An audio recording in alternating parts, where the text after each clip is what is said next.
આપણી પાસે 2 લીલા બોલ અને 3 જાંબલી બોલ છે. તો બધા મળીને મારી પાસે કેટલા બોલ છે?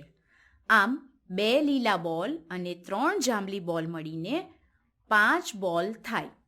આ બધા મળીને 5 બોલ છે. આપણે અહીં ગણી શકીએ 1, 2, 3, 4, 5. હવે આપણે કંઈક અલગ કરીએ તો શું થાય? ચાલો આપણે આ 5 બોલથી શરૂ કરીએ અને 2 લઈ લઈએ. આપણે આ બોલમાંથી 2 બોલ ઓછા કરીએ. 1 અને 2 લઈ લીધા. હવે આપણી પાસે શું બાકી રહે છે?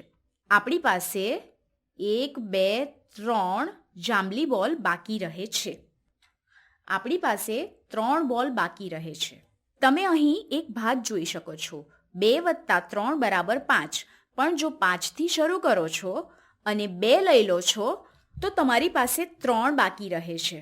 અહીં તેઓ કેવી રીતે ગોઠવાયેલા છે તે જુઓ અને અહીં પણ જુઓ.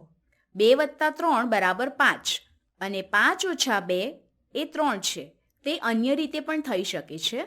જો હું 5થી શરૂ કરું છું અને 3 લઈ લઉં છું, હું 1, 2, 3 ઓછા કરું છું તો મારી પાસે શું બાકી રહે છે? મારી પાસે 1, 2. મારી પાસે 2 બાકી રહે છે. આમ 2 + 3 = 5. 3 + 2 = 5. બીજી રીતે કહીએ તો 5 - 2 = 3 અથવા 5 - 3 = 2. અહીં ધ્યાન આપો, ગણિત સમજવા માટે આ ખૂબ જ અગત્યનો વિચાર છે. કોઈ પણ 2 સંખ્યાનો સરવાળો કરો અને અન્ય સંખ્યા મેળવો. ત્યારબાદ પરિણામમાં મળેલી સંખ્યામાંથી 2માંથી કોઈ એક સંખ્યા બાદ કરો તો તમને બીજી સંખ્યા મળશે.